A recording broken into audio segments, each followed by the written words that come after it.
You ever have someone look you dead in the eye, in your own home, and tell you that you don't matter? That your voice doesn't count? That was the night I realized I wasn't in a relationship. I was just stage decor in someone else's performance.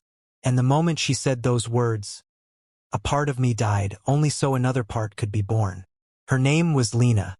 We'd been together 2 years, and for the past 6 months, she'd been living in my house.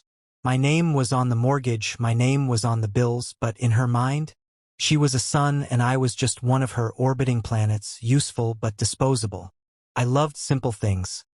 Quiet nights, designing from home, a frozen pizza on Friday. Lena loved the spotlight. She thrived on the approval of her 3 friends, Kara, Jade, and Sloane. I called them the sirens. They didn't sing to lure sailors. They laughed.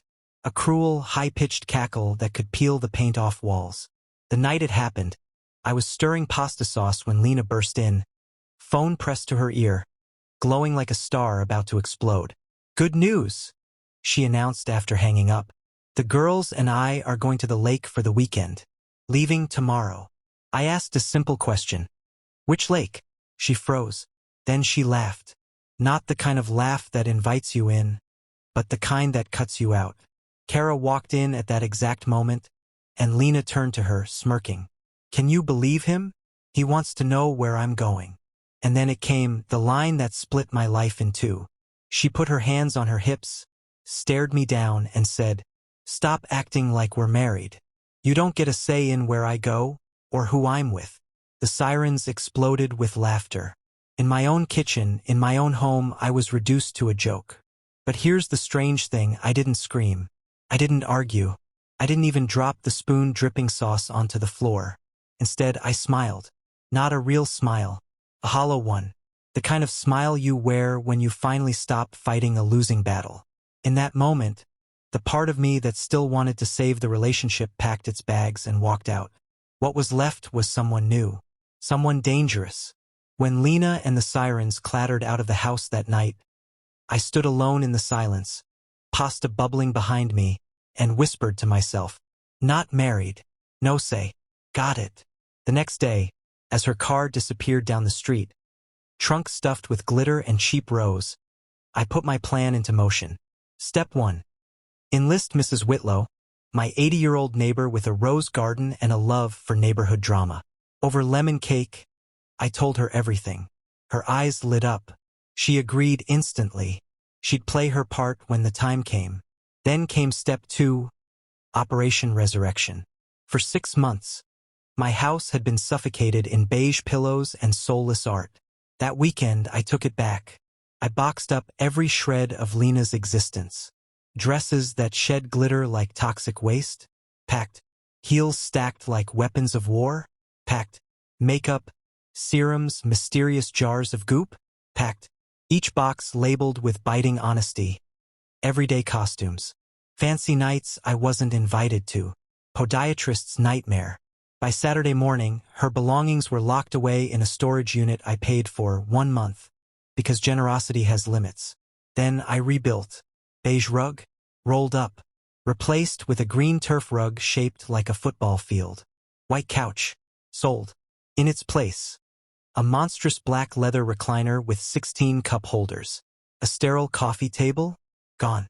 Replaced by a vintage pinball machine that lit up but didn't work.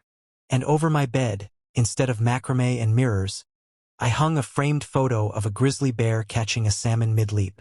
The crown jewel? Gus. A 120-pound St. Bernard who drooled, snored, and loved me more in a day than Lena had in 6 months. By Sunday, the house was unrecognizable. It wasn't hers anymore. It wasn't even ours. It was mine. Sunday night, the doorbell camera lit up. Lena was back, tan from her weekend, humming like nothing had changed. She slid her key into the lock, twisted. Nothing. She tried again. Nothing. Then came the pounding, the frantic calls lighting up my phone. I declined every one. Gus lifted his head, rumbled a bark, and went back to sleep. That's when Mrs. Whitlow stepped into the spotlight. She emerged onto her porch, watering can in hand. "Oh, Lena, dear, is that you?" Tom had the most wonderful weekend. Said it felt good to finally be free. Reclaimed his home. Even got himself a loyal companion. Lena froze. What are you talking about? Whitlow smiled like a cat with cream. A dog, Gus. Said he wanted someone who wouldn't talk back. I watched from the sofa as Lena's face twisted. She peered through the window and saw it all. Gus sprawled across her old spot. The neon pinball machine, the turf rug, me with a beer in hand. Her jaw dropped. She screamed. She texted me novels in all caps. And then, for the first and last time, I responded, "You told me not to act like we're married. You said I don't get a say. You're right. This is my house. And now you don't get a say in it either. Your things are at storage unit 42. You've got 1 month. Have a great life." Then I blocked her. Through the glass I saw her read it. Saw the rage ripple through her body. Saw her scream into the night as Gus snored beside me. People think revenge is loud, messy, dramatic. But the truth? The sharpest revenge is quiet. It's believing someone when they show you who they are. Lena said I wasn't her partner, so I believed her. She said I had no say, so I gave her none. And in the end, she was right, we weren't married. Which means she never had the right to my home, my peace, or my future. Now it's just me, Gus, and a house that finally feels like mine. And I'll tell you this. Sometimes the sweetest victory isn't burning bridges. It's locking the door, smiling, and letting the past scream on the other side while you sit inside, finally free.